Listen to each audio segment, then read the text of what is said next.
बिस्मिल्लाहिर्रहमानिर्रहीम। अस्सलाम वालेकुम। खुश रहें, आबाद रहें, जहाँ भी रहें हैप्पी रहें और हेल्दी रहें। तो मैं हूँ फ़ायज़ा और वेलकम बैक टू चटपटे पकवान। आज लाई हूँ आपके लिए बहुत ही आसान और मज़ेदार सी रेसिपी। आज चटपटे पकवान में बना रही हूँ मैं रशियन सैलेड। बहुत ही रिफ़्रेशिंग और यमी सी रेसिपी है, खाने में बहुत ही टेस्टी लगती है। आपने आमतौर पर रशियन सैलेड शादियों में खाया होगा, मगर इसको बहुत ही आसानी से आप अपने घर में तैयार कर सकते हैं। और चलें जी, जल्दी से चलते हैं अपने किचन में और बनाते हैं मज़ेदार सा ये रशियन सैलेड। तो इस मज़ेदार से सैलेड को बनाने के लिए सबसे पहले तो मैंने कढ़ाई में पानी बॉयल होने रख दिया है। 2 मीडियम साइज़ के मेरे पास यहाँ पे आलू हैं, इनकी कटिंग को आप गौर से देख लें, क्योंकि रशियन सैलेड में जो वेजिटेबल्स और फ्रूट्स की कटिंग होती है बहुत ही इम्पोर्टेंस रखती है। और ये देखिए, क्यूब्स कटिंग में आपने सारी ही कटिंग करनी है। तो आलू को यहाँ पे मैं बॉयल कर लूँगी तकरीबन 5 मिनट के लिए। ये सॉफ्ट हो जाने चाहिए, इतने भी सॉफ्ट ना हो कि ये बिल्कुल मैश ही हो जाएं और इनकी शेप ख़राब हो जाए। तो ये देखिए, 5 मिनट ही मैंने इनको बॉयल किया है और ये अच्छे से बॉयल हो चुके हैं। इनको निकाल लूँगी मैं। और निकालने के बाद आपने क्या करना है कि इनको फ्रिज में रख देना है। और इसी पानी में मैं डाल रही हूँ आधा कप, मेरे पास है मटर, फ्रेश वाले मटर इस्तेमाल कर रही हूँ। और आधा कप ही मैंने ली है यहाँ पे गाजर। और गाजर की कटिंग भी मैंने सेम ही रखी है, क्यूब्स कटिंग में मैंने इसको काट लिया है। गाजर और मटर को हम यहाँ पे बॉईल करेंगे तकरीबन 5 मिनट के लिए। तो गाजर और मटर को उबालते वक्त आपने इस बात का ध्यान रखना है कि इनका कलर बिल्कुल भी ख़राब नहीं होना चाहिए, क्योंकि देखें, जितना फ्रेश कलर्स होंगे खाने में और देखने में उतना ही ये सैलेड मज़ेदार लगेगा। तो ये हल्के से सॉफ्ट हो चुके हैं, गरम है, अभी मैं आपको दिखाती वरना। और ये देखिए, सिर्फ 5 मिनट ही मैंने इन सब्जियों को ब्लांच कर लिया है। तो इनको निकाल कर भी फ्रिज में रख देंगे।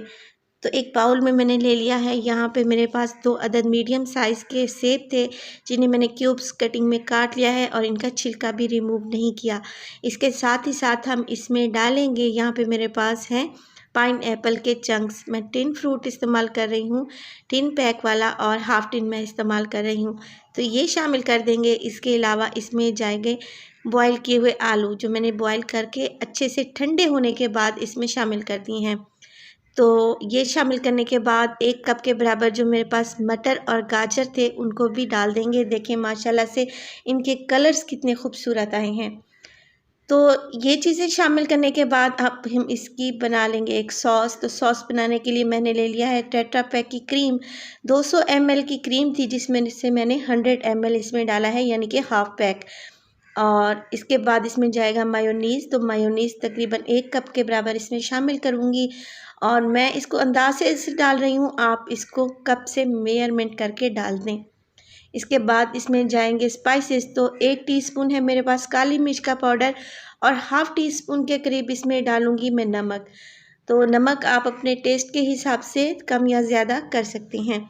बस जी, इन चीज़ों को बहुत अच्छे से मिक्स कर लें। तमाम सब्जियां और फ्रूट्स जो हैं वो क्रीम में और मायोनीज़ में मिक्स हो जाने चाहिए। नमक और काली मिर्च भी अच्छे से इन चीज़ों में मिक्स हो जाए।